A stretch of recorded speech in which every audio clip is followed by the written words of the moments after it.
Las noticias, protagonistas y tendencias del momento. César Miguel Rondón, en Conexión Radio. La voz que cuenta la historia mientras ocurre. Muy buenos días. Son las 9 en punto de la mañana de este lunes 17 de abril del año 2023.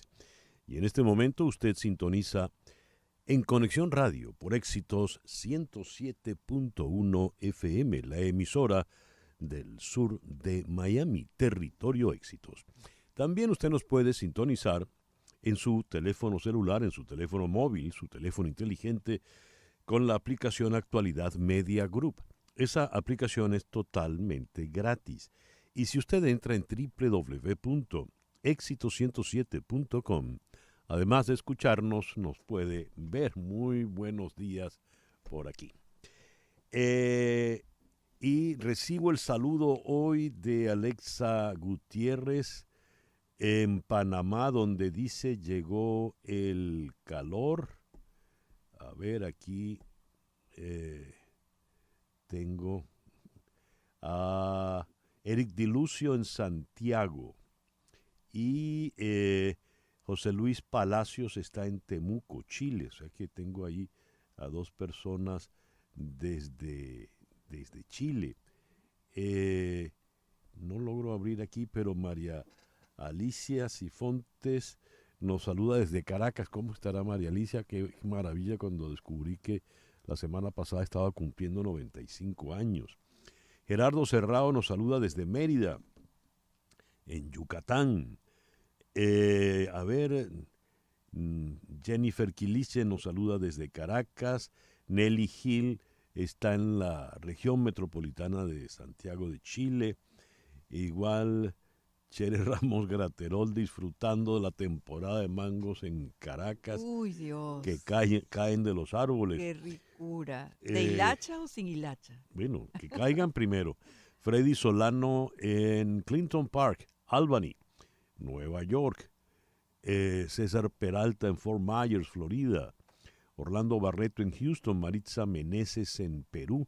Hoy vamos a hablar mucho de Perú. Carlos Cuevas en Filadelfia. Gracias a todos por reportar la sintonía de En Conexión Radio. En Conexión Radio es una producción de Flor Alicia Anzola para Éxitos 107.1 FM. Muy buenos días, Flor Alicia. Buenos días, César Miguel, querida audiencia, familia y, por supuesto, Daniel y Laura. Ya de regreso de Washington. Que, por cierto, no vi nada de los cerezos. De los cherry blossoms. Porque ya hace rato que se habían muerto. Muerto no, caído. Caídas las flores, muertas las flores. Ajá. Bueno. Laura Rodríguez está en la producción general, pero en este momento producción general implica desde las noticias hasta el café. Creo que está en lo segundo. Exacto. Ya nos saludará al regresar al estudio. En Madrid está Mariel Sofía Rodríguez en la producción informativa. Aquí acaba de llegar Laura, cargada de café. Café bueno del bien hecho, del cargado. Laura, saluda que... Muy buenos días a todos. Feliz comienzo de semana. Bien, en Madrid, les decía, está Mariel Sofía Rodríguez en la producción informativa. Buenos días, Mariel Sofía. Hola, muy buenos días desde Madrid. Feliz inicio de semana para todos nuestros oyentes y pues a todos nuestros compañeros del estudio. Gracias, Mariel Sofía. Jesús Carreño está en la edición y montaje. En los controles, Daniel Patiño. Buenos días, Daniel. Buenos días, César, y un lunes con un buen arranque. Así será. Y ante el micrófono, quien tiene el gusto de hablarles, César Miguel Rondón. Hoy es el día de San Inocencio. Felicitaciones a los inocencios e inocencias. Santa Godoberta. A Godoberta no la conozco, pero sí a Godofreda y a Godofredo. San Acacio. Santa Catalina Tecagüita. ¿De dónde será? Y en el calendario astrológico de Enrico Mariani, para el día de hoy tenemos a la luna menguando en Piscis, que viene desde el fin de semana. Es la luna mística, la luna para rezar, la luna para meditar. Y a partir de las 9:09 de la noche entrará menguante en Aries, pero de Aries hablamos mañana, porque el día de hoy se va a ir con la luna esta de Piscis, propicia para todo lo que tiene que ver con el mar, pero básicamente es la luna de la meditación, la introspección y la luna de la caridad.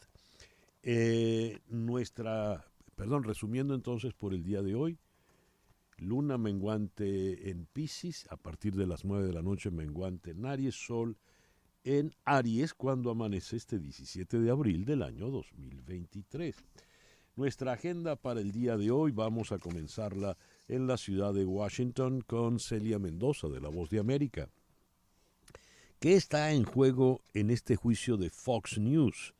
Fox News estaba tratando de evitar una demanda histórica por difamación al llegar a un acuerdo extrajudicial en la víspera de la apertura del juicio. Según varios medios, es el enfrentamiento entre Fox y Dominion Voting Systems. Esto a propósito de todas las cosas que dijo Fox sobre esta empresa, también sobre Smartmatic, en la campaña electoral del 2020, que se entendía pues fueron informaciones manipuladas. El juicio fue reprogramado para comenzar mañana. En Miami vamos a conversar con la doctora Marianela Herrera de la Fundación Bengoa. Se acabó la escasez de alimentos en Venezuela, pero a muchos no les alcanza para comprarlos. Cerca de 6,5 millones de personas padecen hambre en Venezuela. En Bogotá vamos a conversar con Marta Elvira Soto del diario El Tiempo. La disidencia de las FARC invita al ELN a poner fin al conflicto entre esos dos grupos, los dos grupos que permanecen en armas. Y en Sao Paulo vamos a conversar con Patricio de la Barra. Estados Unidos expresa su indignación hacia Lula da Silva porque éste le pidió a Estados Unidos que deje de fomentar la guerra en Ucrania y apueste por la paz. Esto lo dijo nada menos que en Pekín. Y nuestro foro del día de hoy se lo vamos a dedicar al Perú, porque tal día como hoy ocurrió el suicidio de Alan García. Y en lo que va de milenio, en estos 23 años, Perú ha saltado de un presidente a otro y cada uno nuevo lo que ha hecho es incrementar la inestabilidad. ¿Por qué? ¿Qué ocurre? Vamos a ir entonces hasta la ciudad de Lima para conversar allí con dos analistas, Diana Seminario y Luis Benavente. Esa va a ser pues nuestro foro para el día de hoy, con el hashtag ¿qué le pasa al Perú o qué le pasó al Perú? En las efemérides que revisamos en el día de hoy, comenzamos con el mundo de la literatura. El 17 de abril del año 1397, finales del siglo XIV, se narran por primera vez los cuentos de Canterbury de Geoffrey Chaucer ante Ricardo II de Inglaterra. Y el 17 de abril de 1695, finales del siglo XVII, muere Sor Juana Inés de la Cruz, una figura fundamental en las letras barrocas en idioma español, religiosa jerónima, a la que fue obligada.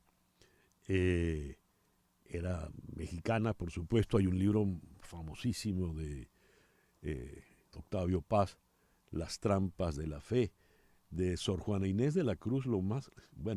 Es una obra monumental, maravillosa, pero todos pueden recordar y recitar aquello que dice: hombres necios que acusáis a la mujer sin razón, sin ver que sois la ocasión de lo mismo que culpáis. Si con ansia sin igual solicitáis su desdén, ¿por qué queréis que obren bien si las incitáis al mal? Sor Juana Inés de la Cruz. El 17 de abril de 1837 nació J.P. Morgan, banquero y coleccionista de arte, fundador de J.P. Morgan & Company y luego de J.P. Morgan Chase. Es la primera institución bancaria en los Estados Unidos. El 17 de abril de 1895 detienen a Mary Surratt en Estados Unidos por participar en el asesinato de Abraham Lincoln. Ella va a ser la primera mujer ejecutada por el gobierno federal de los Estados Unidos. En el mundo del fútbol, el 17 de abril se funda la Liga Inglesa. Es la primera liga de fútbol profesional en la historia. En 1892, en un acto en Nueva York, José Martí proclama la creación del Partido Revolucionario Cubano. Y 2 años después, el mismo día, 17 de abril, José Martí publica El alma de la revolución y el deber de Cuba en América. El 17 de abril de 1924 se crea la Metro-Goldwyn-Mayer, fusión de Metro Pictures, Goldwyn Pictures y la Louis B. Mayer Company. Importante, el 17 de abril de 1956 debuta en Grandes Ligas con los Medias Blancas de Chicago, Luis Aparicio, Hall de la Fama. El 17 de abril de 1964, para los fanáticos del automovilismo, la Ford Motor Company presenta el Ford Mustang hasta el sol de hoy. El 17 de abril de 1975 en Camboya termina la guerra civil cuando los Khmeres rojos capturan la capital, Phnom Penh, y el gobierno camboyano se rinde. Comienza el gobierno del Khmer Rouge. El 17 de abril de 1982, la reina Isabel II concede la completa autonomía constitucional a Canadá. Eso lo firmó con el entonces primer ministro Pierre Trudeau, el padre de Justin.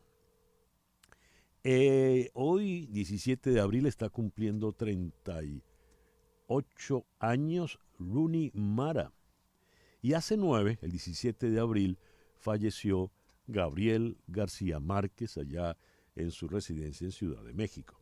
Como había dicho, el 17 de abril del 2019, Alan García, expresidente y político peruano, decidió suicidarse con un disparo a la cabeza cuando lo fue a buscar la Policía Nacional para detenerlo, acusado por corrupción.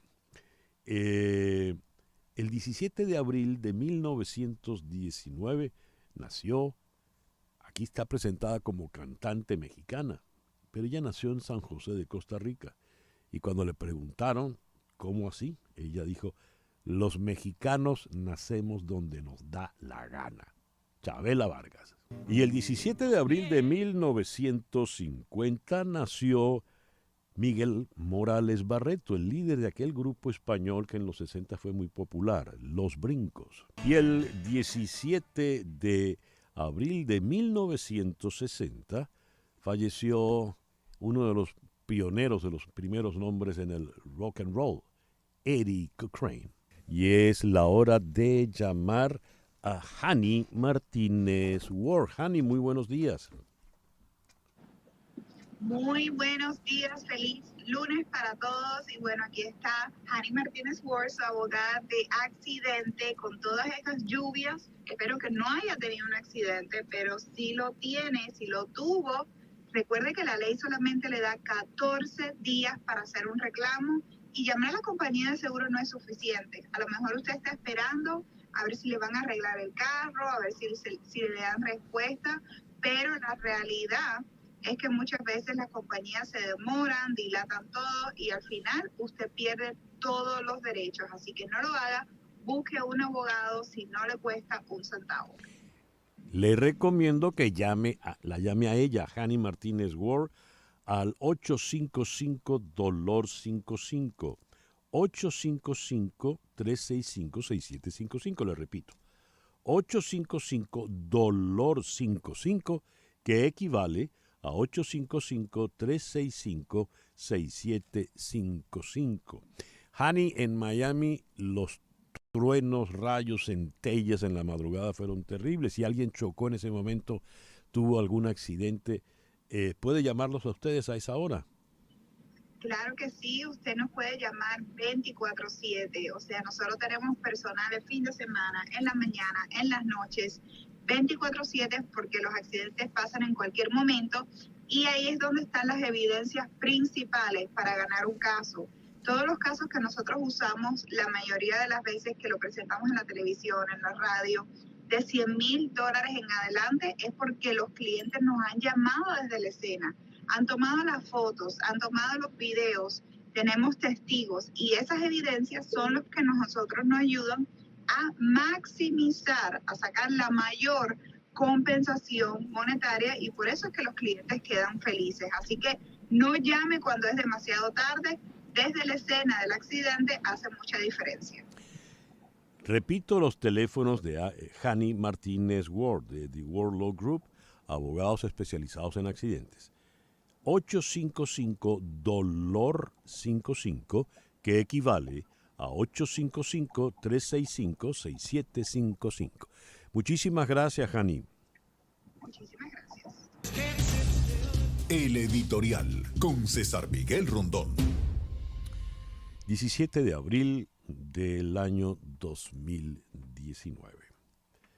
4 años atrás, en esas razzias que no son ya nada extrañas para los peruanos, la Policía Nacional del Perú tocó la puerta de la casa de Alan García, destacado político, miembro de aquel partido fundado por Víctor Raúl Haya de la Torre, el APRA, y señalado en ese momento de actos de corrupción. Alan García abrió la puerta, los policías le dijeron: señor García, tenemos orden de arrestarlo. García dijo: ¿cómo no? Un momento, ya vengo. Fue al interior de la casa y sonó el disparo. De inmediato corrieron todos y Alan García se había suicidado. Los que le conocían dijeron es que no se iba a someter a esa fotografía que tanto se repitió en aquellos días, donde expresidentes pues aparecían esposados, acusados de corrupción, llevados a los tribunales. Expresidentes y aspirantes presidenciales como Keiko Fujimori. En la famosa novela de las primeras y de las más importantes que escribiera el premio Nobel peruano Mario Vargas Llosa está, por supuesto, Conversación en la Catedral, donde el hijo de un político, Zabalita, conversa con el que fuera chofer de su casa en un bar llamado La Catedral.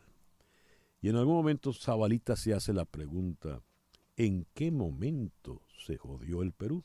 Con ese verbo. No, por ello no creo que tenga sentido utilizar ningún otro. Pues bien, esa pregunta cada día está más vigente. El Perú no sale de un sobresalto tras otro. Para que tengan una idea, de los 12 últimos presidentes del Perú, de los últimos, solo 2 presidentes y presidentes de transición pasaron, digamos, lisos, no tuvieron consecuencias. Los demás o están presos, como es el caso de Fujimori, con el que comenzó el milenio, o tienen prisión domiciliaria, pero con las causas abiertas, como es el caso de Pedro Pablo Kuczynski, PPK. Pero es impresionante la situación. El último presidente, Pedro Castillo Terrones, está preso nada menos que por un golpe de Estado. Y la actual presidenta, la señora Dina Boluarte, la primera mujer que preside el Perú, ha pasado todos estos meses de sobresalto en sobresalto y ha tratado de ir gobernando. Es un milagro para muchos que todavía esté al frente de la presidencia del Perú. Por supuesto, a una circunstancia tan particular, tan difícil de entender desde el exterior, le vamos a dedicar nuestro foro de hoy. Pero la pregunta de Zabalita en Conversación en la Catedral sigue intacta. Y el detalle es que no solo vale para el Perú, vale para no pocos de nuestros países en la América Latina. 9:20 de la mañana, una pequeña pausa y ya regresamos con las informaciones de Estados Unidos, Venezuela, Cuba, América Latina y el mundo. Esto es En Conexión Radio por Éxito 107.1 FM en Miami. Continuamos en breve con César Miguel Rondón en Conexión Radio por Éxitos 107.1 FM. César Miguel Rondón está en Conexión Radio por Éxitos 107.1 FM. 9:23 de la mañana. Noticias de Estados Unidos con César Miguel Rondón en Conexión Radio. La historia de la megafuga de inteligencia en Estados Unidos se vuelve cada vez más extraña. Yaroslav Trofimov y Bob Makin de The Wall Street Journal informan que Donbas Devushka, quien dirige un mini imperio de redes sociales prorrusas y otros medios, es en realidad Sarah Bills, una mujer de 37 años del estado de Washington que era suboficial de la Marina de los Estados Unidos hasta hace apenas unos meses. Su cuenta de Telegram desempeñó un papel clave en la difusión de los documentos filtrados a una audiencia más amplia en línea, aunque no hay indicios de que la propia Bills robara información clasificada. Kevin McCarthy, el Speaker of the House, visitará la Bolsa de Valores de Nueva York hoy a las 10 de la mañana y hablará sobre las negociaciones del techo de la deuda y específicamente por qué cualquier aumento en el tope de la deuda debe ir acompañado de recortes de gastos. Esto se produce cuando McCarthy lanza una propuesta republicana que elevaría el techo hasta mayo del 2024, mientras desacelera el crecimiento del gasto durante 10 años, revierte el alivio de la deuda estudiantil y las regulaciones federales y aumenta la producción de energía doméstica. Algunos líderes de Miami Beach están alarmados por un proyecto de ley que avanza en la legislatura estatal que, según dicen, podría allanar el camino para que los edificios más emblemáticos de la ciudad sean demolidos y reemplazados. Se estima que unos 2.600 edificios históricos en Miami Beach se verían afectados, según el comisionado de Miami Beach, Alex J. Fernández. Estamos hablando de casi todos los edificios de Ocean Drive, dijo Fernández, la iglesia comunitaria original de la ciudad que construyó Carl Fisher, el Hotel Delano y lugares como el Ritz-Carlton, el Hotel Raleigh, podrían desaparecer con este proyecto de ley de preferencia. Fox News está tratando de evitar una demanda histórica por difamación al llegar a un acuerdo extrajudicial la víspera de la apertura del juicio con Dominion Voting Systems, según varios medios. Lo cierto es que el juicio que debía comenzar hoy ha sido pospuesto para mañana.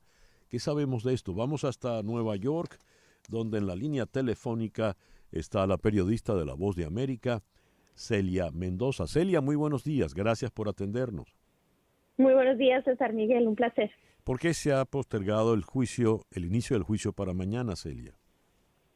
Bueno, realmente esto tiene que ver con una de las posibilidades que habría por parte de Fox News para evitar no solamente que sus ejecutivos puedan ser llamados a testificar, así como varios de sus talentos, sino también para evitar lo que sería un juicio en el que se podrían exponer muchísimas situaciones incómodas que se han venido discutiendo en la preparación para este juicio con Dominion. Se podría estar llegando a un acuerdo multimillonario con algún tipo de condiciones por parte de esta compañía que demandó a Fox News por su cubrimiento de las elecciones del 2020 y por difamación. Recordemos que en su momento el ex abogado del expresidente Donald Trump, Rudy Giuliani, hizo comentarios, así como varios de los aliados del exmandatario, en el que se promovió esta idea de que las máquinas de Dominion, una compañía venezolana que trabaja con este sistema, por lo menos que tenía relación con el gobierno de Chávez, en su momento fue utilizada dentro de estas elecciones y eventualmente ellos estaban argumentando que habría fraude electoral y que las máquinas eran directamente las responsables del mismo. Durante varios de los programas, en especial aquellos de opinión, se tuvieron algunos de los miembros del equipo del expresidente Donald Trump y en su momento se han dado a conocer informaciones en las que hay inclusive grabaciones en las que se habla de que ellos tampoco estaban seguros de tener evidencia contundente y esto ha llevado a que esto se complique cada vez más. Tan solo la semana pasada el mismo juez determinó que no se podía usar el tema de la libertad de prensa, que es la primera enmienda que protege a la prensa, debido a que había conocimiento de que se estaba utilizando información errónea o que se estaba llevando por un lado en el término de ganar dinero, mantener a la audiencia antes de tener principio periodístico ético. Pero lo que estamos viendo ahorita sería una negociación que se puede llevar hasta el último minuto. El juez podría determinar en las próximas horas y se espera que haga un anuncio mañana en la mañana a las 9:30 en la corte en el estado de Delaware, en Wilmington, donde podría determinar si no se sigue escogiendo jurado y simplemente se ha llegado a un acuerdo. Y eso es lo que posiblemente estaría buscando Fox News. Estamos hablando de una demanda por $1.600 millones. Y los que conocen esto, los que han tenido acceso a toda la documentación, Celia, dicen que la demanda de Dominion es sólida, es fuerte, tienen argumentos a su favor importantes. Ahora, esto tiene otras repercusiones, porque este juicio puede ir incluso más allá. Entramos en el tema del fraude electoral y las revelaciones que después se hicieron de que varios de los anclas y muchos de los directivos de Fox sabían que no había tal fraude, pero insistieron en propagar esa versión. En el mundo periodístico, ¿qué puede terminar pasando más allá, Celia, de la demanda puntual de Dominion? Para el mundo periodístico, y personalmente lo digo como periodista y lo hemos comentado con otros periodistas, esto es contundente, no solamente porque hay evidencia, testimonios, hay mensajes de texto, hay interacciones, hay grabaciones que fueron hechas.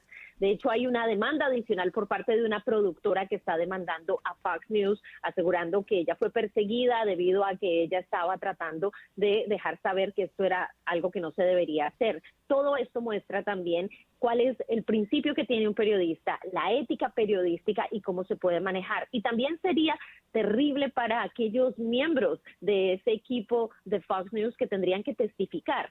Por primera vez podríamos escuchar a muchos de ellos tener que decir la verdad, ya que estarían bajo juramento a pesar de lo que han dicho por años desde la elección. Y ahí es donde realmente el tema cambia, porque estaríamos hablando de periodistas que han dejado a un lado la ética, los principios de informar y la importancia de lo que es, y tendrían que reconocer que tener audiencia, ganar dinero fue más importante. Se convirtió entonces el periodismo en un negocio. Y a pesar de que sí es verdad que existe una estructura de negocio, el periodismo, igual que lo podríamos decir con los doctores que hacen un juramento para cuidar a sus pacientes, el periodista tiene esa responsabilidad ética, y este caso lo que está abriendo es que existe una división total entre la opinión y la política, el tema que se estaba manejando entre estos dos lados. Así que realmente, César Miguel, es un tema que podría cambiar la manera en la que se entiende el periodismo, y en especial porque recordemos que desde que Donald Trump entró a la presidencia en su momento, empezó esta idea de las noticias falsas, donde usualmente el mismo expresidente mencionaba constantemente las noticias falsas, pero lo que esto podría probar y comprobar, y es que el medio Fox News, que era el que lo apoyó más fuertemente durante su campaña, donde hoy en día, por ejemplo, es a quien le da las entrevistas exclusivas, habría estado haciendo precisamente eso, generando noticias falsas. La cosa es determinar el por qué. Por ahora, Dominion asegura que es una motivación financiera, que es lo que han dicho los Murdochs en algunos de las deposiciones, de las citaciones que ha hecho, que había un interés financiero. Y esto obviamente es algo que podría cambiar completamente la situación. Sabemos que Rupert Murdoch en algunos de los testimonios inclusive aseguró que él no era motivado por su gusto por Donald Trump, sino por mantener y obviamente los números y la audiencia en una categoría que lo mantuviera financieramente fuerte. Cuando dices, Celia, es bueno para que nuestra audiencia esté al tanto, cuando dices que bajo juramento algunos de los más importantes, de las voces más importantes de las anclas de Fox tendrían que decir la verdad. Y cuando decimos las más importantes, Celia, son los nombres más pesados de la plantilla de Fox News, ¿verdad? Así es, estamos hablando de María Bartiromo, quien era una de las periodistas más destacadas en finanzas en los Estados Unidos hasta hace algunos años. Lou Dobbs, quien ya no trabaja con ellos, pero que también tuvo su tiempo. Estaremos hablando de Tucker Carlson, quien hoy en día sigue siendo uno de los anclas más importantes y que de hecho tan solo hace una semana entrevistó al expresidente Donald Trump después de que se le presentaron los cargos criminales, y que además en los mensajes de texto que se han dado a conocer en la parte del prejuicio se habló de que estos mensajes, Tucker Carlson decía que él no le gustaba a Donald Trump, que él no creía nada de lo de Donald Trump, pero es una persona completamente distinta a la que vemos en televisión y la que obviamente hablaría en la corte sería la que tiene que salvarse a él mismo y estar bajo juramento significa que si miente podría tener consecuencias mucho más serias. Así que como tú bien lo dices, estaríamos escuchando personas importantes. Laura Graham, quien es una de las personas que también ha estado, de hecho ella estaba en la Casa Blanca la noche de la elección. Todo esto sería tremendo y no solo ellos. Estaríamos hablando también de el mismo Rupert Murdoch, quien podría ser llamado, o su hijo Lennon Murdoch, quien podría estar allí, quien es el jefe y quien está a cargo ahorita de Fox News.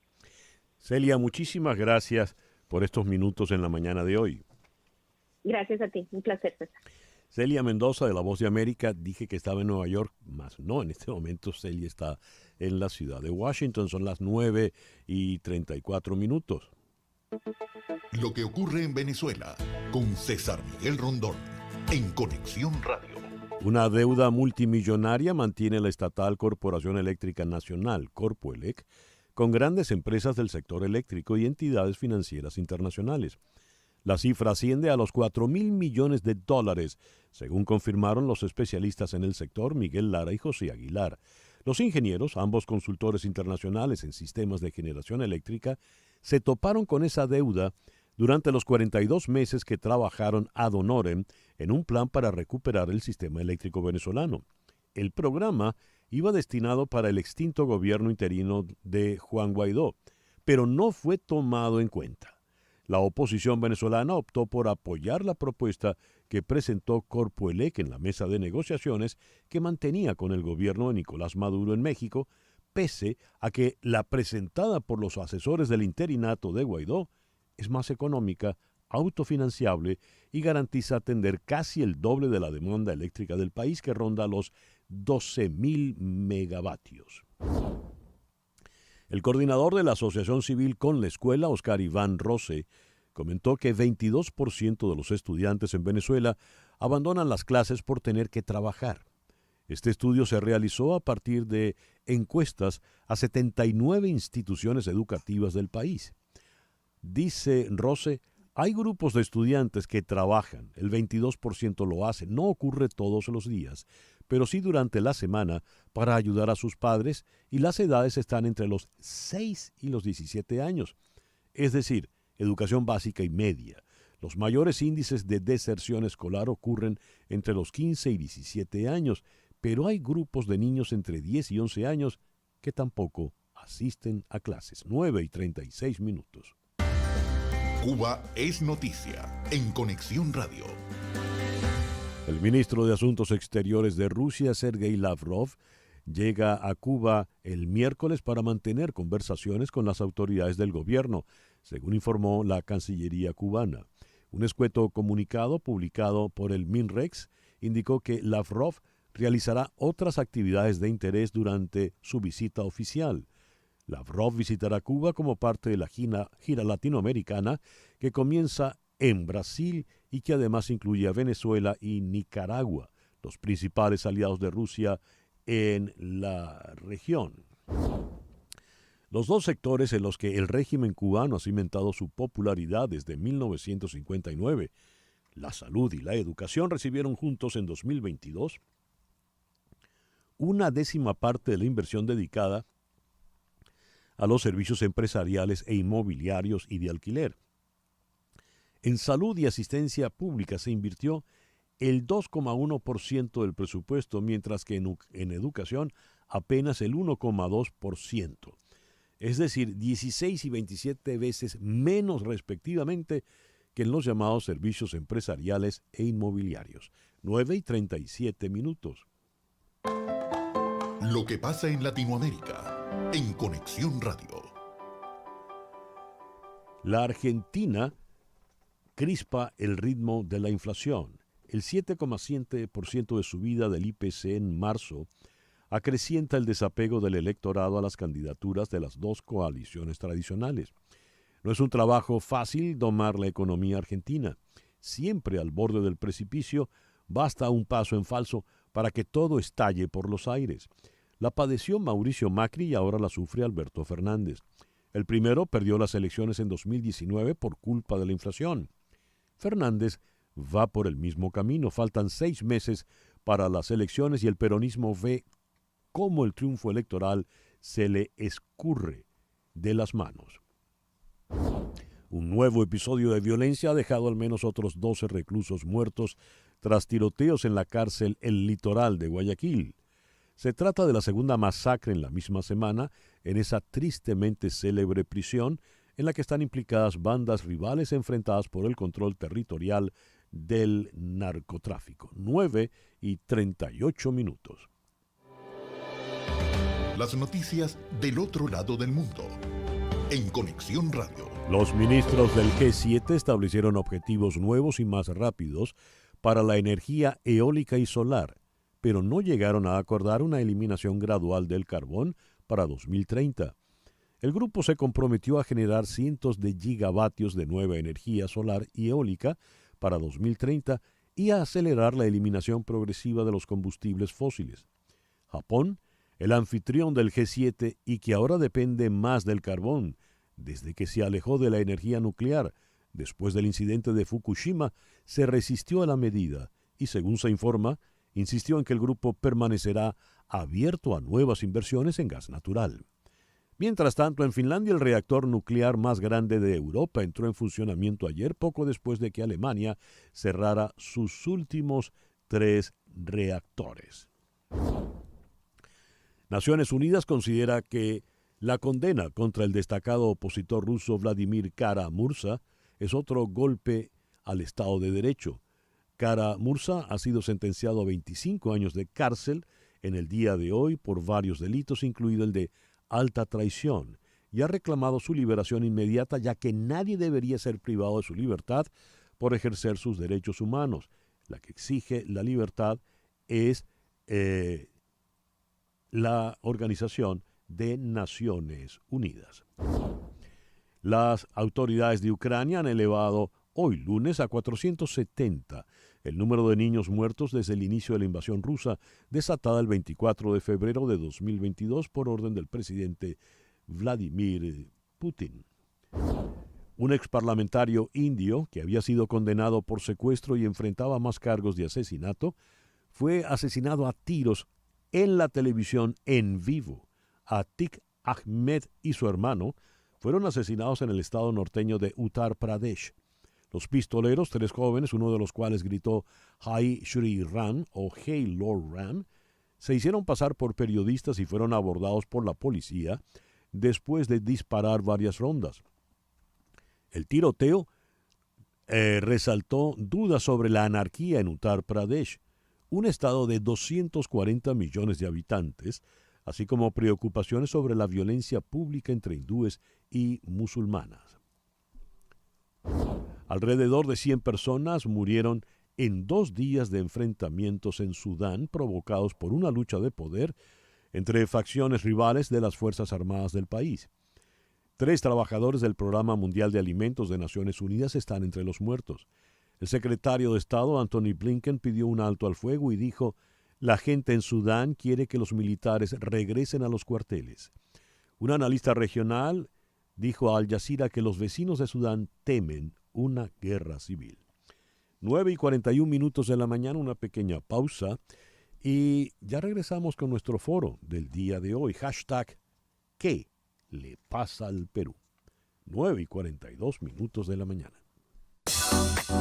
En un momento regresamos con César Miguel Rondón en Conexión Radio por Éxitos 107.1 FM. 9:44 de la mañana. Habíamos comentado en nuestro editorial que tal día como hoy, el 17 de abril del año 2019, es decir, hace apenas 4 años ya, la policía fue buscando a Alan García a su casa. Alan García, personaje prominente de la política peruana, desde que fue el presidente más joven en su primera presidencia, venía de un partido tan emblemático y tradicional como el APRA, el Partido Socialdemócrata, el primero gran partido demócrata en la América, fundado por Víctor Raúl Haya de la Torre. Le van a llevar preso, ya él había visto, García, como todos los peruanos y todos los latinoamericanos, las fotografías de expresidentes que eran llevados esposados a los tribunales. Él, al parecer, según sus conocidos, no lo iba a aceptar. Le dijo a los policías: un momento, ya regreso, y luego se escuchó el disparo. A raíz de este hecho, del cual se cumplen hoy, como decía, 4 años, vamos a detenernos en el Perú, un país que por lo visto no sale de un conflicto para entrar en otro. Había mencionado en el editorial la clásica novela de Vargas Llosa, Conversación en la Catedral, donde Zabalita se preguntaba en qué momento se jodió el Perú. Con ese verbo, insisto que no puedo decir otro verbo porque no solo es una obra literaria, sino porque ese es el verbo exacto. En la actualidad está el último presidente, Pedro Castillo Terrones, en prisión por intentar un golpe de Estado, y la que le acompañaba en la fórmula, la vicepresidenta, la señora Dina Boluarte, ha hecho malabares para permanecer en el poder. ¿Qué pasa en el Perú? Ese es nuestro foro con el hashtag ¿Qué le pasa al Perú? Vamos hasta Lima. En la línea telefónica está la analista política, máster en comunicación y marketing político, Diana Seminario. Diana, muy buenos días. Gracias por Hola, acompañarnos. hola César Miguel, ¿me escuchas bien? Yo te Te, escucho perfecto. te escucho y te veo muy bien. Muy bien, gracias. Y Mira, César Miguel, has hecho un recuerdo sí, muy certero del que un día como hoy se quitó la vida Alan García. Y quiero recordar las palabras que ayer su hijo menor, Federico Dantón García Chisman, dijo en una entrevista en el diario Perú 21, una entrevista exclusiva. Además él ya tiene 18 años ujú, cumplidos. Él dijo que Alan García nunca iba a permitir que lo vieran derrotado, ¿no? Y entonces por ahí iba un poco el tema de que, y él en la carta que deja tras el suicidio, eh, ujú, para que sea leída tras su suicidio, él dice: les dejo mi cadáver como señal a mis enemigos, mi cadáver como señal de mi desprecio, ¿no? Dios. Y entonces, de verdad que con su muerte, al quitarse la vida, Alan García hizo su último gesto político, Ya. ¿no? Diana, Fue, sí. sí, No, es que quiero presentar a nuestro perdón. otro compañero en el foro, quien es politólogo y director de Vox Populi Consultoría, el amigo Luis Benavente. Luis, buenos días, muchísimas gracias por sumarte al foro. Buenos días, César Miguel. Gracias por la invitación. En, mi primera pregunta sería la que le da pie al foro con el hashtag ¿Qué le pasa al Perú? Porque el suicidio de un expresidente, de un 2 veces expresidente, tiene que decirnos, no es normal que un expresidente se suicide, así porque lo fue a buscar la policía. Y había leído algo importante. Salvo 2 presidentes de transición, el resto de los políticos que se ha sentado en el Palacio de Gobierno ha tenido líos con la justicia y en algún momento ha dormido en una cárcel. Estamos hablando de los presidentes del actual milenio. ¿Qué le pasa al Perú? La pregunta, en primer lugar, vamos con, ya que Diana tuvo su primera exposición, vamos con Luis Benavente. Adelante, Luis. El Perú tiene, creo, una enfermedad política crónica, claramente diagnosticada, pero con incapacidad de resolverla. El Perú no logra estabilidad política porque los políticos no quieren estabilizar al país. Los políticos, en términos generales, no han entendido que la política debe combinar el interés personal con el interés colectivo. La política tiene que ser, debe ser, es un proyecto colectivo. La política está muy individualizada en todo el mundo y desde siempre, ¿no? Desde el rey David, con Napoleón o en la actualidad. Hay un personaje que es el gobernante que encarna a la nación, ni siquiera un estamento de ella, ¿no? Pero eso tiene que ser compatibilizado con un proyecto colectivo, con un interés colectivo y con reglas de juego. Entonces, en el Perú eso es algo que no existe, es algo que no entienden los políticos, ni siquiera se lo plantean, ¿no? Y por otro lado, tampoco entienden que hay que hacer política de una manera más competitiva, porque la corrupción, que es muy fuerte, yo sé que es un fenómeno mundial, en el Perú es especialmente muy fuerte, es algo que absorbe y prácticamente exige una dedicación a tiempo completo, porque es un acto de corrupción, un segundo acto, buscar el offshore, buscar los socios para la corruptela, buscar los abogados cuando vienen los ataques, ir a la fiscalía. Entonces, el político, ¿a qué hora gobierna? Pues no tiene tiempo para gobernar y todo el Estado se corrompe, ¿no? Porque quienes toman el mando, los intermedios, no van a actuar de manera transparente porque arriba las cosas son un referente distorsionado. Entonces, al no entenderse que la política es colectiva, al no entenderse que tiene que haber una responsabilidad, al no entenderse que tiene que haber alternancia. Por ejemplo, Alan García, ya que es el tema, la última vez que postuló tuvo 6% de votos, el año 2016. Solo el 12% en puntos porcentuales de lo que tuvo la primera vez que postuló. Había ya un desgaste tremendo, ¿no? Y eso se produce, entre otras cosas, por falta de alternancia. Porque en las grandes democracias del mundo hay alternancia. Sí. El líder, que puede ser un gran líder, una gran figura, pasa al costado porque el sistema partidario lo echa a un costado. Y en esa alternancia viene una nueva ilusión, un nuevo líder, y a eso le pones marketing. Entonces, en Perú no ha habido nada de esto. Ha habido líderes históricos que, lamentablemente, muchos de ellos han estado involucrados en corrupción, y por otro lado tampoco han tenido las ganas de darle estabilidad al país, ¿no? Y han priorizado otras cosas. Hablaba Luis Benavente, director de Vox Populi Consultoría. Te repito ahora la pregunta a ti, Diana. ¿Qué le pasó o qué le pasa al Perú? Bueno, el Perú actualmente vive una situación política y democrática bastante endeble y somos un país totalmente polarizado, pero yo me voy muchos años atrás. Yo creo que esto venimos arrastrando una crisis política porque ha habido un debilitamiento constante, permanente de los partidos políticos. Y los partidos políticos son la base de la democracia. Sin partidos políticos no hay democracia, no hay convivencia civilizada en la democracia. Entonces, ¿qué vemos ahora? Tenemos una pésima representación nacional en el Congreso, por supuesto. ¿Qué vemos ahora? Los partidos políticos, que eran antes los lugares donde se discutían ideas, se promovían liderazgos, incluso salían algunos caudillos que llegaban a la presidencia, tenían gestos casi pues habían gestas, y esto se ha perdido totalmente. Ahora los partidos políticos se alquilan, no todos, hago excepciones, pero la representación, mucha de la representación que tenemos actualmente en el Congreso se debe a que los partidos se han convertido casi en un club o en vientres de alquiler, donde uno paga una cantidad de dinero para estar en determinado lugar en la lista de parlamentarios, en la lista al Congreso. Quien paga mejor va a tener una mejor posición en la lista. Entonces, ¿qué vemos?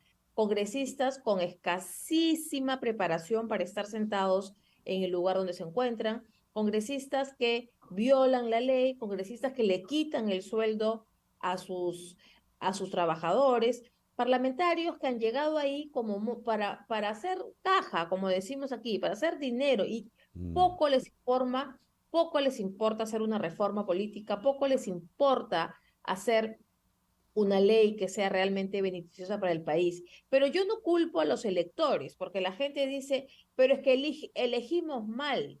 Yo voy otra vez a los partidos, que son los que nos ponen este menú a los electores para que escojamos. Entonces, si en la carta del mes puede ser el restaurante, la comida peruana que es tan famosa en el mundo entero, ¿no? Pero si vas a un restaurante y te ofrecen una carta con los peores platos, tú de los peores vas a elegir el menos malo, ¿no? Y entonces, digo, hay excepciones que confirman la regla, por supuesto, hay muy buenos parlamentarios actualmente, pero desgraciadamente no son mayoría. Entonces esta crisis no es nueva, esta crisis se viene arrastrando por este debilitamiento, homicidio permanente que ha habido en los partidos políticos. Homicidio a los partidos políticos. Sí, de verdad. Bueno, Eso empezó hace es 30 años. una frase fuerte. Luis, dijiste algo que me quedó, me llamó mucho la atención. Los dirigentes políticos están interesados en que permanezca la inestabilidad política en el Perú. ¿Podrías explicar esto un poco más, por favor, Luis? A ver, que... Ah, Luis, silenciaste el micrófono, no te oímos. A ver. Ahora. Ahora sí, ahora hasta te vemos. Muy bien, mejor. Vamos avanzando poco a poco. Sí. Mil disculpas por el error, no sé qué pasó acá. No les ha importado, no les ha interesado. La inestabilidad es un buen negocio porque la inestabilidad da expectativas. Por ejemplo, a ver, ¿por qué muchos quieren adelanto de elecciones en el Perú? Porque quieren meterse de congresistas, de presidente, y entra el partido y entra toda una cúpula, un grupo de interés, hacer negocios desde el Estado, etcétera, ¿no? Entonces, eso trae como consecuencia inestabilidad. ¿Por qué? Porque las reglas de juego no están bien dadas. Y quienes hacen las reglas de juego son estos políticos en el Congreso que están totalmente cuestionados y que no les importa el país, sino que les importa su agenda personal, sus negocios personales. Vemos que muchos políticos se meten al Congreso para gestionar sus negocios, ¿no? O son candidatos para blindarse de problemas judiciales o para tener seguridad en el manejo de sus negocios, que son bastante grandes, ¿no? Entonces, en el país ha ocurrido esto, que las reglas de juego están mal hechas. Con Vizcarra, que fue un gran farsante en la política peruana, se hizo una reforma política. Después de esa reforma política tenemos ese resultado. Simplemente prueba fehaciente, contundente, flagrante de que la reforma sirvió para nada. ¿Por qué? Porque está respondiendo a determinados intereses, no a una perspectiva de país, a una visión de país, ¿no? Yo creo que, y coincido con Diana, ¿no? Muchísimo, transfiere al elector la responsabilidad de elegir malos políticos, pero el problema no está en la demanda, el problema está en la oferta. Claro. Es una oferta nada competitiva de candidatos de última clase que usualmente copan las listas. Ya. Diana, dijiste el homicidio de los partidos políticos. Yendo a la pregunta famosa de Zabalita en Conversación en la Catedral, ¿en qué momento ocurrió ese homicidio de los partidos políticos peruanos? Que yo tenga recuerdo, mira, en el año, y Lucho, no sé, me dará la razón o discreparemos, pero en el año 90, cuando un outsider como Alberto Fujimori asume el poder, lo hace porque estaba cansado de la gente, un poco ve a ese chinito subido en un tractor, que le da esperanza, ¿no? Y ese chinito se enfrentaba al establishment político liderado por el Nobel, ya que has hablado de Conversación en la Catedral, a Mario Vargas Llosa. Y ese chinito dio la sorpresa y le ganó a Mario Vargas Llosa en el año 1990. Y luego en el año 1992 da un golpe de Estado y cierra de forma inconstitucional el Congreso para dar paso a un nuevo gobierno donde nace una nueva constitución donde yo no le objeto nada a la Carta Magna como tal. Ha sido la constitución que nos ha dado los mayores logros económicos, si se quiere, en el capítulo económico. Pero bueno, voy al punto de los partidos políticos. Fujimori se dedicó a denostar los partidos políticos y si ya venían desacreditados, yo pienso que en los 90 Alberto Fujimori les dio la estocada final y desde ahí los partidos, en mi humilde opinión, no se han recuperado. Y un hecho concreto es que Alberto Fujimori, mientras estuvo en el poder 10 años, hizo movimientos, como 14 movimientos políticos para ir postulando a las alcaldías, y él incluso postuló en diferentes movimientos, hasta en 3 diferentes. Es recién que Fuerza Popular se convierte en un partido político al mando de Keiko Fujimori, pero a lo que voy es que acabó con la partidocracia y se dedicó, como tenía además alta popularidad, se dedicó a ir contra los partidos políticos, ¿no? Con una amplia aceptación, porque en el mundo, César Miguel, Lucho, ningún congreso es popular y los políticos son impopulares. Esto creo que pero en el Perú viene con el subrayado de que hubo una campaña desde el año 90 liderada por quien era un presidente exitoso, hay que decirlo también. Del 90 al 94, 95, Alberto Fujimori hizo grandes reformas. Fue reelegido indudablemente en el 95. Y él era como que el ejemplo de que no necesitaba ser un político, entre comillas, tradicional, no necesitaba estar en un partido político, entre comillas, tradicional, para ser un presidente exitoso. Y desde ahí viene toda esta decadencia de los partidos políticos porque, por ejemplo, él hizo una ley con su mayoría parlamentaria en que, por ejemplo, en regiones, en los departamentos, se podían hacer movimientos regionales. Y eso terminó también de fulminar a los partidos, porque antes de esta reforma, los partidos políticos competían por las regionales, por las municipales, pero ahora se tienen que enfrentar o se tienen que aliar con movimientos caudillistas regionales, locales, entonces no permite una carrera política partidaria, ¿no? Y yo insisto, no se han recuperado los partidos, y Martín Vizcarra, como bien ha dicho Luis Benavente, en el año 2018, quiso hacer una reforma a su medida, porque él estaba convencido que tenía varios años más por delante, y entonces él se hizo una reforma a su medida, pero en el año 2019 fue vacado, y bien vacado. Tenemos que ir a una pequeña pausa, y ya vamos a continuar con el foro. Solo como para llevar agua al molino de lo que dice Diana Seminario, yo estuve en el Perú en aquellos años, y me sorprendió mucho que desde el taxista que me llevó del aeropuerto al hotel hasta el concierge en el hotel y en las reuniones que tuve, hasta con altos propietarios y directivos de medios, todos eran fujimoristas al extremo. Es decir, no le veían ni siquiera un solo defecto, y uno desde el exterior pues ya venía con cierta ojeriza. Bien, vamos a la pausa, y al regreso, este fenómeno que quizá en Perú tiene aristas más agudas, pasa en buena parte de la América Latina. ¿Por qué y cómo podemos superarlo? Una pequeña pausa y ya regresamos con el foro hashtag ¿Qué le pasa al Perú? Aquí en Conexión Radio por Éxito 107.1 FM en Miami. Son las 10. Continuamos en breve con César Miguel Rondón en Conexión Radio por Éxitos 107.1 FM. Estamos en Conexión Radio con César Miguel Rondón. Hablemos de Betty Car. Tienen el carro que se adapta a tus necesidades. Te lo entregan con la mecánica al día, pulido, limpio y con garantía. Pero lo mejor de todo es que no necesitas ni social ni crédito. No tienes de qué preocuparte. Ellos se encargan de todo. Si tienes poco down payment, también te ayudan a financiarlo. Síguelos en Instagram, @BettyCarsMiami. Allí puedes ver la variedad de vehículos. Contáctalos por el 786-470-9490. 786-470-9490. Betty Car, tu dealer de confianza. 17 minutos. Las noticias de este momento en Conexión Radio.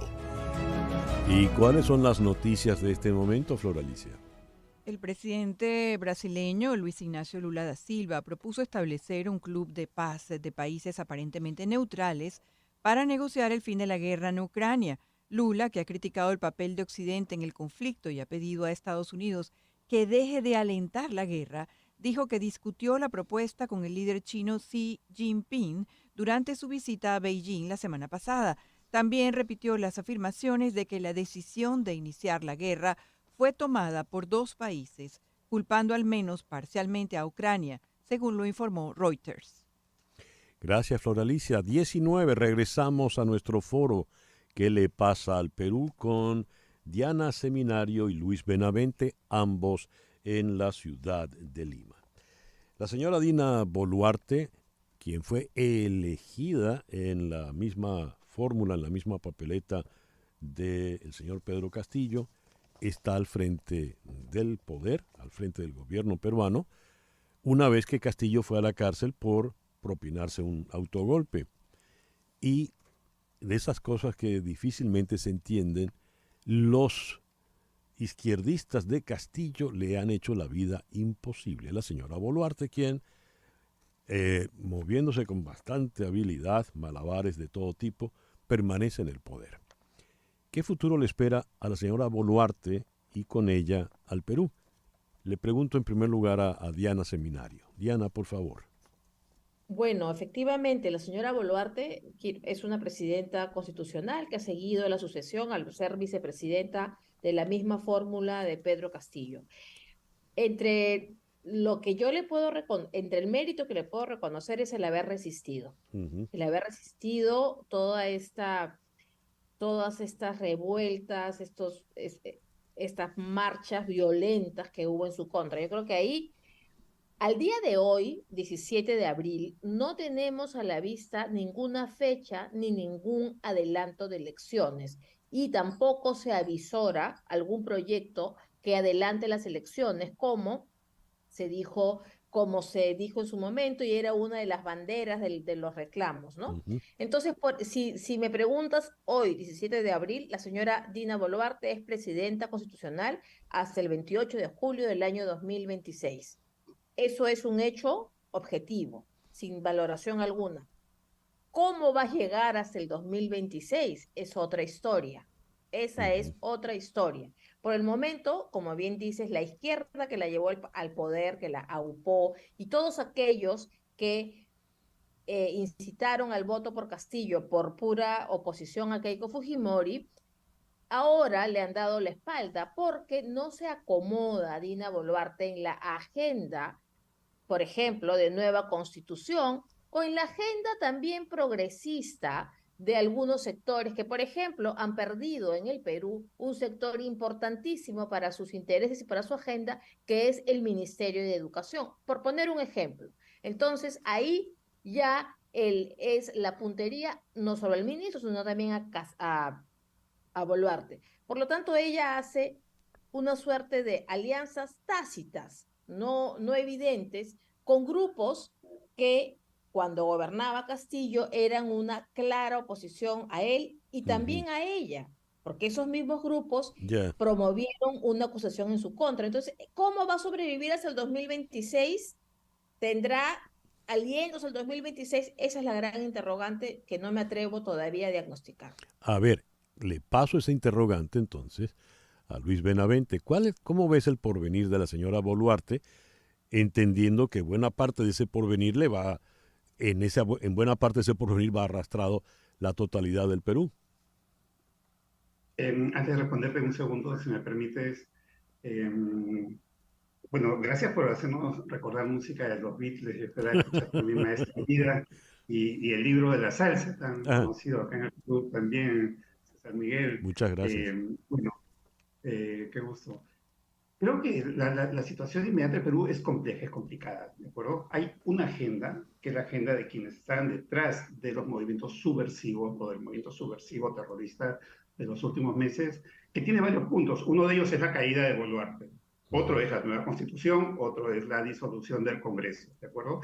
Y hay gente que aparentemente no está en ese movimiento, pero que le sigue el juego y que son igualmente responsables. Por eso hay que ser políticamente muy cuidadosos con lo que pasa en el Perú. Contra viento y marea, como conversábamos hace pocas semanas, Boluarte ha sobrevivido a los 100 días, cosa que acá se veía difícil y en el extranjero, fuera del Perú, tal vez más difícil todavía, ¿no? Pero es que hay fuerzas que responden, que reaccionan a este propósito, a estos objetivos. Uno de ellos es la caída de Boluarte. ¿Cuál es la esencia de la caída de Boluarte? Es volver al poder, y lo diría con todas sus palabras, no solamente a una izquierda radical, sino a una izquierda en alianza con Sendero Luminoso, claramente. ¿no? Entonces, ellos quieren recuperar lo que han perdido, por eso han hecho todo este desmadre, todo este follón tan fuerte, ¿no? Pero como respuesta a eso, hay muchas fuerzas que no están directamente vinculadas a Boluarte, pero que están en la línea de defensa del Estado de Derecho. Y ahí confluyen las Fuerzas Armadas, la Fiscalía, una buena parte del Congreso, los medios de comunicación, buena parte de la sociedad civil, las iglesias, muchos ciudadanos que quieren trabajar y prosperar, etcétera, ¿no? Entonces, toda esa es una resistencia, ¿no? Perú ha sido en estos meses una especie de, en Perú se ha dado una batalla política y se sigue dando tan fuerte, que yo la pongo más o menos como los Vietcong, ¿no? Cada peruano era un combatiente que se subía a un árbol, cada peruano demócrata, para disparar, para atacar, para defenderse del comunismo extremo que quería asolar, que quería convertirnos en una Cuba, en una Venezuela. Y ese paso ya se había dado, no era una posibilidad.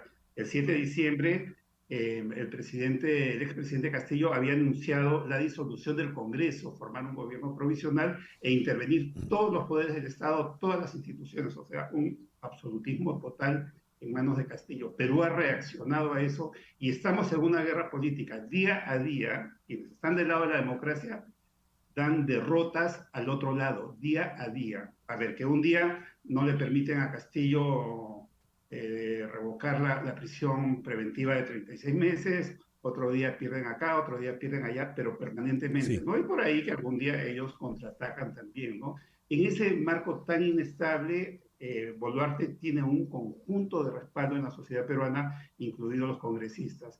Y muchos de ellos también motivados porque si se va a Boluarte también serían ellos y perderían su trabajo, su empleo, sus lobbies, sus beneficios, sus privilegios, etcétera. Hay algo que llama la atención en todo este calamitoso proceso del Perú, y es que los militares han permitido que la sociedad civil, el mundo civil, vaya resolviendo sus entuertos o tratando de resolverlos sin que se rompa realmente lo que se llama el hilo constitucional. Creo que desde Velasco Alvarado ya los militares quedaron en su frontera de cuarteles para respaldar lo que ocurra en el acontecer político. Eso uno lo ve con cierta envidia desde países como Venezuela, como Cuba, como Nicaragua.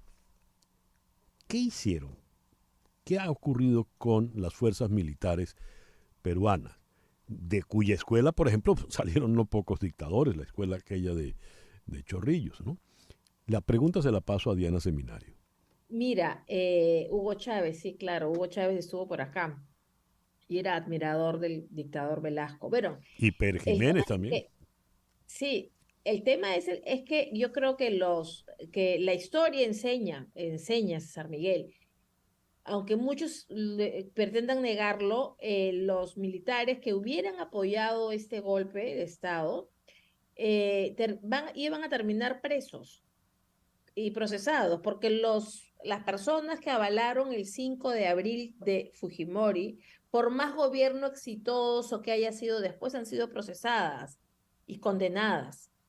Y además, evidentemente ellos hablaron rápidamente entre ellos cuando vieron esto y dijeron: a nosotros no nos la vuelve a hacer. Por ejemplo, Martín Vizcarra, que les hizo una emboscada y les tomó una foto con él al lado, ¿no? Como respaldo cuando Vizcarra cerró el Congreso. Pero a lo que voy es que la historia nos debe enseñar. Y yo creo que tenemos que en el Perú el gran mérito del 7 de diciembre ante el nefasto mensaje de Castillo fue que las instituciones democráticas respondieron y estuvieron a la altura, como no, las Fuerzas Armadas, la Policía Nacional, que pese a la cabeza que tenía en ese momento, lograron detener a Pedro Castillo, el Congreso de la República, la Fiscalía, el Tribunal Constitucional. Es decir, que si bien vivimos una democracia a veces endeble, esa posición del día 7 de diciembre confirma que lo que importan son las instituciones y a las que debemos respaldar más allá de las personas que la integren o que sean cabeza. Entonces, yo creo que eso es lo que ocurrió. que luego de haber tenido varios ultrajes a la democracia, el día 7 de diciembre, el tan vapuleado Congreso, etcétera, se puso a la altura. Y cuando hablo de las instituciones democráticas o tutelares, valga el término, me estoy refiriendo, por supuesto, a las Fuerzas Armadas y policiales. Bien, hemos llegado al final del foro. El tiempo no lo detiene nadie. Y quiero agradecerte muy sinceramente, Diana, que nos hayas acompañado en la mañana de hoy, la politóloga Diana Seminario. Gracias, Diana.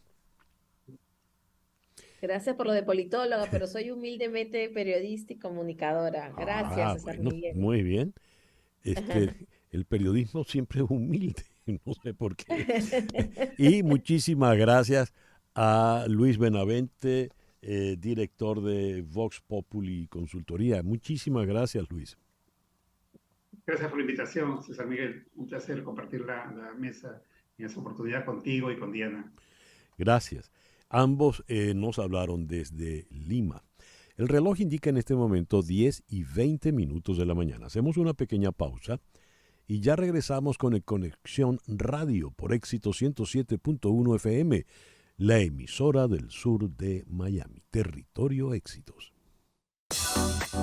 En un momento regresamos con César Miguel Rondón en Conexión Radio por Éxitos 107.1 FM. Estamos en Conexión Radio con César Miguel Rondón. Son las 10:23 de la mañana. Leyendo las noticias de Venezuela, había reparado en esta que es sin duda preocupante. El coordinador de la Asociación Civil con la Escuela, Oscar Iván Rose, comentó que 22% de los estudiantes en Venezuela abandonan las clases por tener que trabajar. Este estudio se realizó a partir de encuestas a 79 instituciones educativas. Dice Rose, hay grupos de estudiantes que trabajan, el 22% lo hace. No ocurre todos los días, pero sí durante la semana para ayudar a sus padres, y las edades están entre los 6 y los 17 años, es decir, educación básica y media. Los mayores niveles de deserción ocurren entre los 15 y los 17 años, pero hay grupos de niños entre 10 y 11 años de edad que tampoco asisten a clases. Fin de la cita. Trabajan, pues, para contribuir a la economía familiar que cada día está más resentida. Tan resentida que leo lo siguiente. Se acabó la escasez de alimentos en Venezuela, pero a muchos no les alcanza para comprarlos. Cerca de 6,5 millones de personas padecen hambre en Venezuela y el 4.1% de los niños menores de 5 años sufre desnutrición aguda. A diferencia de años anteriores cuando había escasez de alimentos, ahora hay abastecimiento en el país, pero los precios están fuera del alcance de la mayoría, con lo cual tenemos un círculo vicioso. Los niños, los jóvenes no van a la escuela para trabajar y contribuir a la economía familiar, y la economía familiar no da las cuentas suficientes como para poder adquirir los alimentos necesarios. Es decir, el niño, 10, 12 años, no va a la escuela y no está bien alimentado.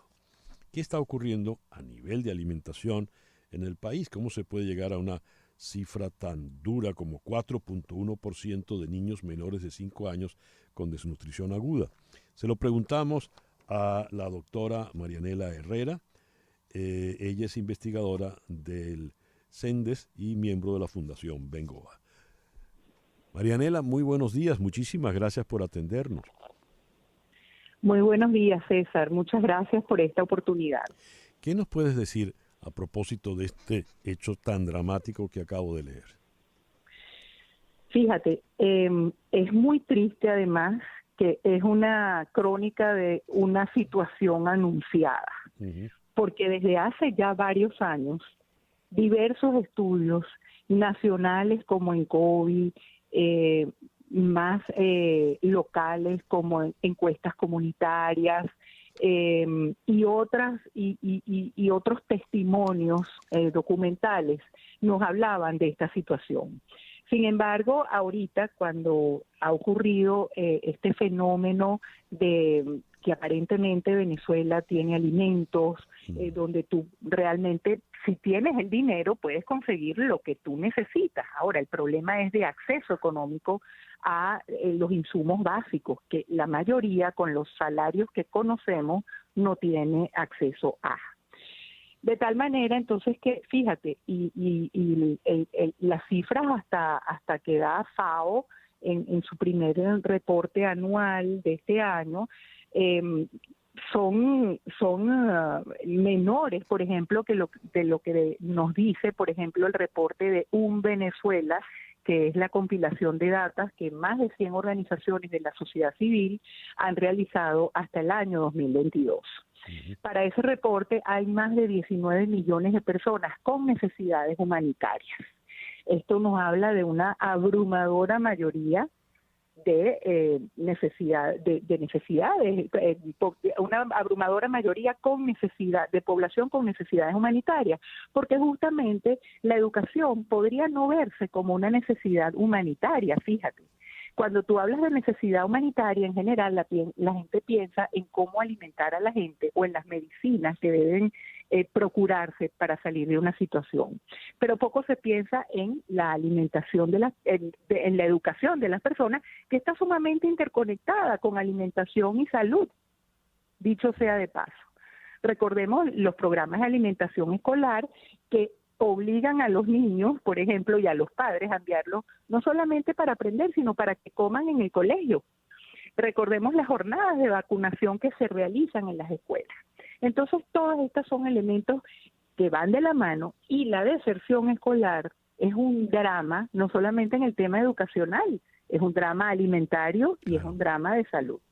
Marianela, haciendo aquí una aritmética muy gruesa, muy de brocha gorda, redondeamos siempre el número de venezolanos en 30 millones, pero eso es con relación a un censo de los tiempos de Chávez.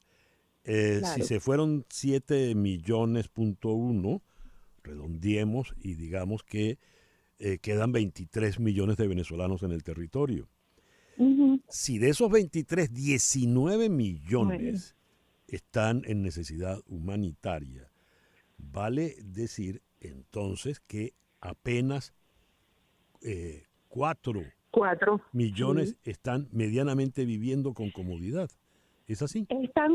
Sí, medianamente, tú lo has dicho muy bien. Medianamente viviendo con comodidad, porque recordemos que hay sacrificios que hace la gente para poder alimentarse o para poder comprar medicinas. Y esos sacrificios, eso se llama estrategia de sobrevivencia. Esos casi siempre los dolientes de esa parte es el aspecto educativo, es la vivienda, es la ropa y el vestido, ¿verdad? Que también son necesidades básicas. Ahora, ¿cómo funciona? Es que estoy tratando de entender, Marianela, desde el exterior el Venezuela se arregló. Porque es que estas cifras que nos estás comentando en esta mañana dicen exactamente lo contrario.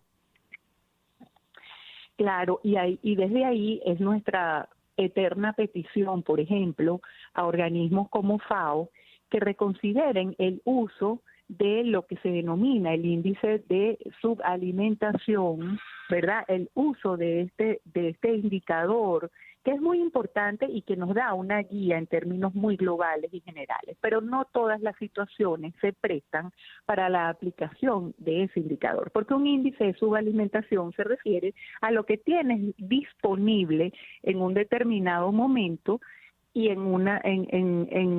para un grupo poblacional. Entonces esto se refiere, por ejemplo, a las calorías disponibles por persona disponibles en un momento determinado. Pero ¿qué pasa si verdaderamente la distribución de esas calorías no está realizada en forma equitativa y que si tampoco se toman en cuenta algunos otros factores que pudieran intervenir? Tú recordarás, por ejemplo, lo que la gente llamó pudreval, cuando se pudrieron aquel montón de toneladas previo justamente a la declaración de que Venezuela había cumplido anticipadamente unas metas, ¿verdad?, de desarrollo del milenio que al final nunca se llegaron a cumplir, todo lo contrario. Si nosotros nos basamos en el consumo aparente, que es como se denomina la disponibilidad de calorías, ¿verdad?, para la población, pues nosotros diríamos, ay, bueno, aquí hay una caja de chocolate, yo las puse en la mesa donde estoy merendando con César Miguel y yo asumo que Marianela se comió la mitad de los chocolates y César la otra mitad. Pero puede pasar que esos chocolates estén descompuestos y ninguno de los dos se los consumió. Puede pasar que pasó una tercera persona y se llevó los chocolates y ninguno de los dos. O puede ser que yo, que me encanta el chocolate, me los comí todos y te dejé a ti sin chocolate. Entonces, hay que saber muy bien cuándo utilizar ese indicador que puede ser de una guía muy importante cuando necesitamos ajustar calorías disponibles y disponibilidad, pero que no nos guía adecuadamente, ¿verdad?, cuando estamos evaluando esta situación.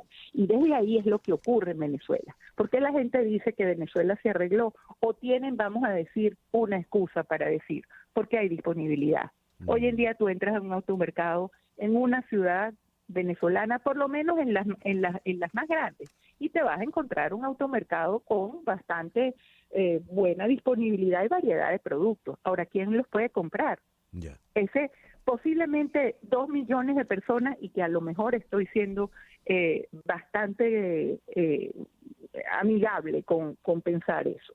Pero la gente que puede eventualmente comprarlo es porque está haciendo un sacrificio enorme, tiene que elegir entre comprar medicamentos o alimentos, tiene que elegir entre comprarse los nuevos zapatos que le hacen falta porque los que tiene ahorita tienen huecos, o un suéter porque ahora está haciendo frío en algunos lugares venezolanos, y la ropa es una necesidad básica también. Dramático.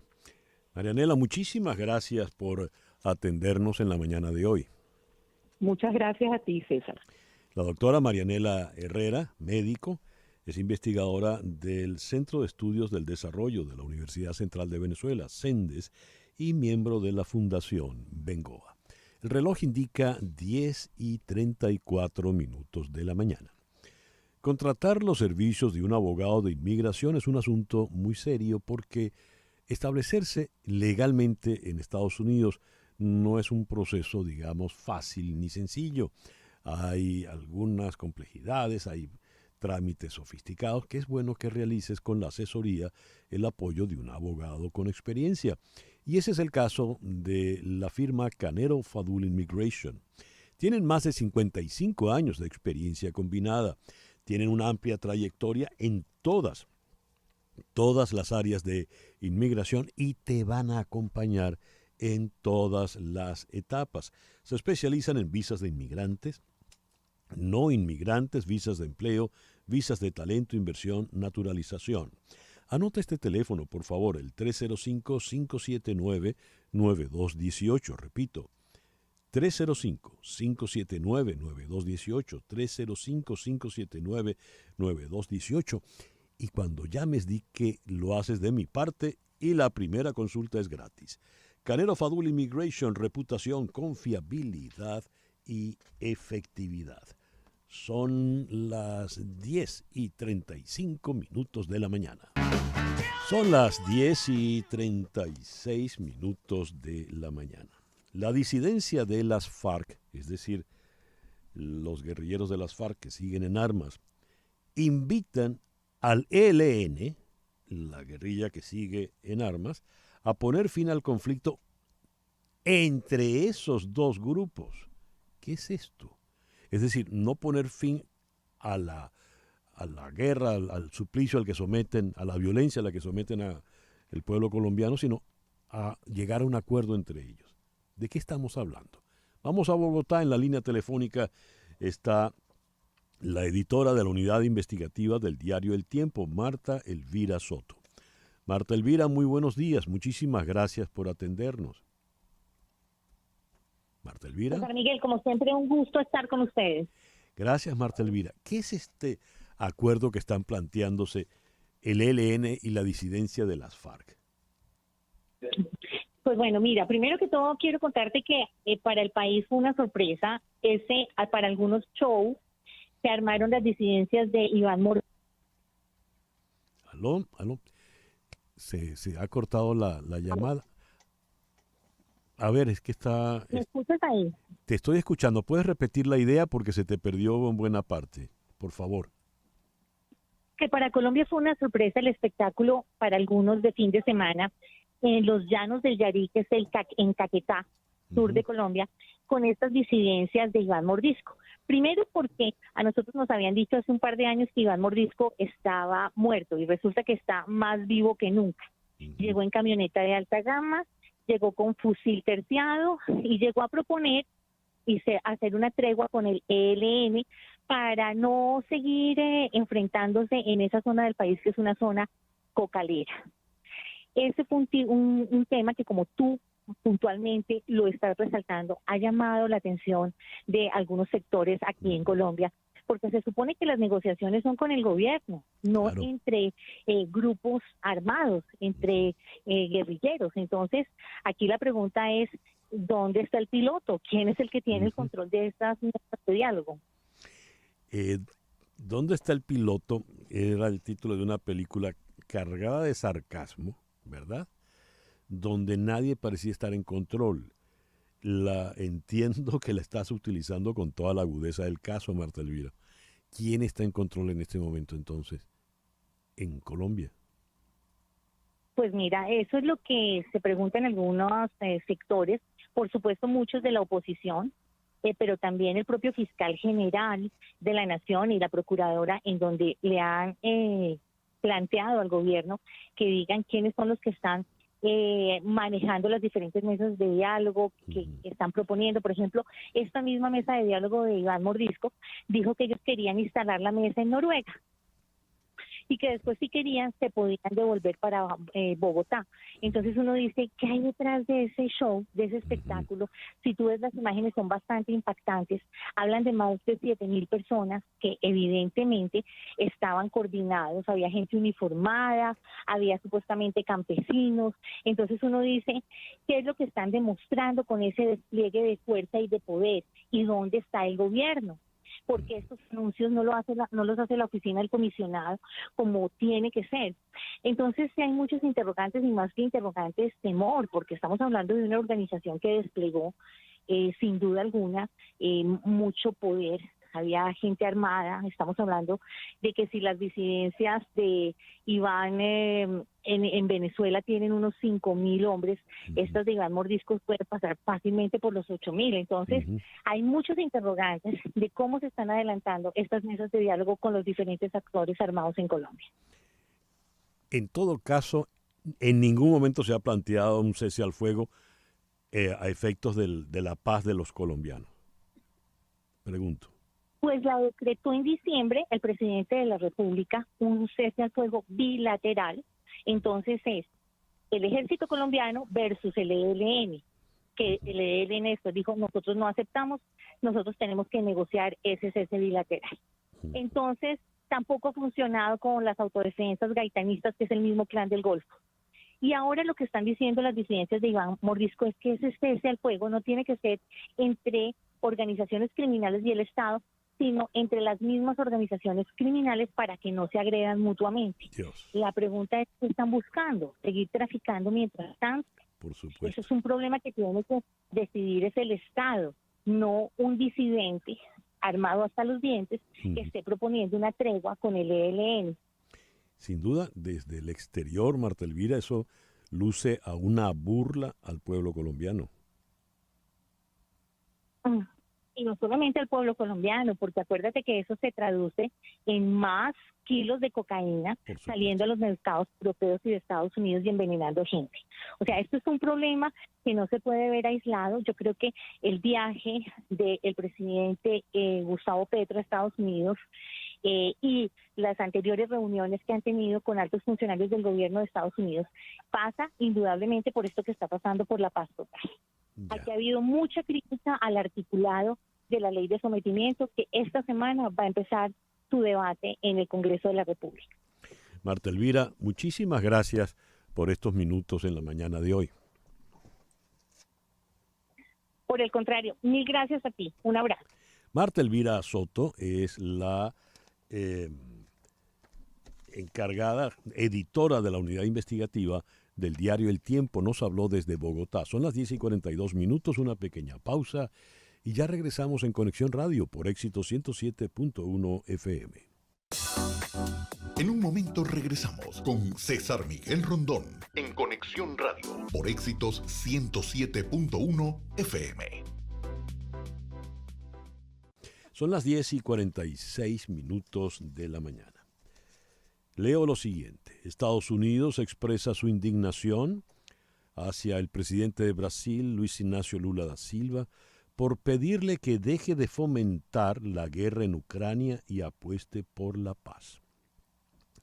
La administración de Joe Biden ve indignantes las declaraciones que realizó el presidente del Brasil durante su visita a China, tal como se afirmó este fin de semana por varios funcionarios de la administración Biden y reseñado por el diario Folha do São Paulo, la hoja de San Pablo. Vamos entonces a Sao Paulo para conversar con el periodista Patricio de la Barra.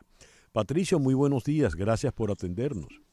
Hola, muy buenos días, César Miguel, es un placer conversar contigo nuevamente. Y tal como tú bien dices, ha llamado mucho la atención y hasta ha provocado una cierta indignación, no solamente en los Estados Unidos, como también acá en Brasil, las declaraciones que ha hecho Lula da Silva con respecto a su interés por mantener una relación más que comercial con China, elogió mucho China, inclusive prometiendo la creación de una nueva moneda que excluya al dólar, y esto él lo reforzó después en entrevistas diciendo que los Estados Unidos, que han sido los grandes causantes y provocadores de este conflicto en Ucrania, también están muy resentidos porque Brasil está buscando como una gran potencia, inclusive hablando de grandes potencias, colocando a Brasil en esa categoría con China, una moneda que excluya al dólar, como se hizo, por ejemplo, en Europa, cuando él citaba que dice que hubo mucha incomodidad, se incomodaron mucho los estadounidenses con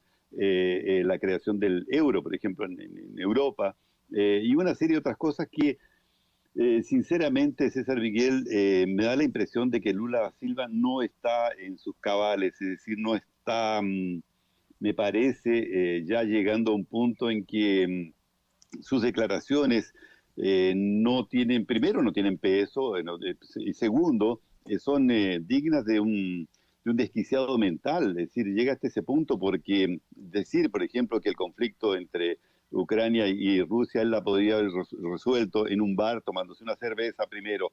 Segundo, haber culpado a Volodymyr Zelensky por el conflicto, haber iniciado y no haber entregado, por ejemplo, Crimea a Rusia. Eso indica que él no tiene el menor conocimiento. Y lo peor, César Miguel, que en este caso tiene muchos partidarios, todavía le quedan partidarios, y la prensa militante, por ejemplo, acá de este país, celebra y aplaude cada una de estas cosas que él dice que no tienen absolutamente ningún nexo, César Miguel. Lo que has dicho es muy grave, Patricio, porque la solución no estaría entonces en el mundo político, sino en el consultorio de un psiquiatra, ¿no?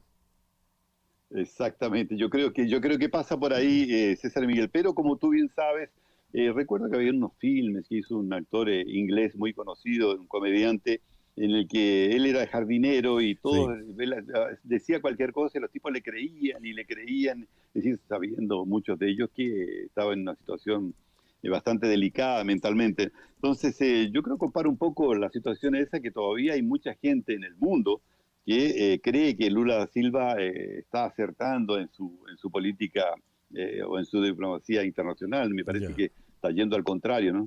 Ya lo veo. Desde el Jardín es una película que hizo Hal Ashby, protagonizada por Peter Sellers y Shirley MacLaine, inspirada en la novela homónima Desde el Jardín de Jerry Kosinski. Patricio, muchísimas gracias por estos minutos en el programa de hoy. No, por favor, César Miguel, estoy a tu entera disposición para lo que estimes conveniente, porque esto continúa acá, no creo que tenga todavía un final, por lo menos feliz para los brasileños, ¿no? Lamentablemente. Gracias, Patricio de la Barra, desde Sao Paulo. Son las 10:50 de la mañana. Las noticias de este momento en Conexión Radio. ¿Y cuáles son las noticias de este momento, Flor Alicia? Bueno, César, el esperado despegue del cohete Starship de la empresa espacial SpaceX, considerado el más potente jamás construido, no pudo realizarse este lunes por problemas técnicos desde las instalaciones de la compañía del multimillonario Elon Musk en Texas y se retrasa por lo menos 42 horas. Los técnicos de SpaceX desistieron del despegue del Starship de 120 metros de longitud y que tenía una ventana de 150 minutos desde las 8 de la mañana, hora central de Estados Unidos, para salir, con lo que temporalmente quedó aplazada la prueba de alcanzar velocidades orbitales y rebasar los 240 kilómetros sobre la superficie terrestre. Los técnicos detallaron que el motivo de la avería es que una válvula presurizante parece estar congelada, lo que retrasa temporalmente la que iba a ser la primera prueba del cohete diseñado para llevar más adelante personas a la Luna y Marte. Gracias. Hoy es el Día Mundial contra la Hemofilia. El 17 de abril se celebra en todo el mundo el Día Mundial de la Hemofilia, fecha proclamada por la Federación Mundial de la Hemofilia, que eligió la fecha en conmemoración del nacimiento de su fundador, Frank Schnabel. El objetivo es concienciar a la población sobre la enfermedad y lograr compartir conocimientos e investigación para mejorar la calidad de vida de los pacientes con esta enfermedad. Esa era la que padecía el hijo de los últimos zares, Nicolás y Alejandra, y ella se obnubila con aquel brujo charlatán que era Rasputín, porque él le garantizaba que curaría a su hijo de la hemofilia. Es también hoy el Día Internacional de la Lucha Campesina. En 1996, durante la segunda conferencia de Vía Campesina, se instituyó el Día Mundial de la Lucha Campesina como una forma de honrar la muerte de 19 trabajadores sin tierra que murieron durante una masacre en el Dorado dos Carajás, en Brasil. Es también el Día Mundial del Joven Explorador, pero no del Boy Scout, ¿no? Uno dice Boy Scout, pero en realidad todo el mundo siempre le dijo Boy Scout. Pero no, este Día Mundial del Joven Explorador no tiene que ver con los que fundó Baden-Powell. Es el Día Europeo de la Información Juvenil. Aquí hay un día que yo no entiendo cómo pueden hacer un día para esto. A ver. Día de la apreciación de los murciélagos. sobre todo pensando en ti, César Miguel. Sí, Barbarita estaría muerta de la risa. Estaría muerta de la risa. Murciélagos. Y este es mejor. Día Mundial del Malbec. Se celebra hoy, 17 de abril, para conmemorar la fecha en que el presidente argentino Domingo Faustino Sarmiento hizo explícita su misión de transformar la industria del vino en la Argentina. Así que a beber el Malbec. Salud. Salud. Y olvídense de los otros animales. En fin, ya son las 10:54 de la mañana. En Conexión Radio es una producción de Flor Alicia Anzola para Éxito 107.1 FM. Con Laura Rodríguez en la producción general, Mariel Sofía Rodríguez en la producción informativa, Jesús Carreño en la edición y montaje, Daniel Patiño en los controles y ante el micrófono, quien tuvo el gusto de hablarles, César Miguel Rondón.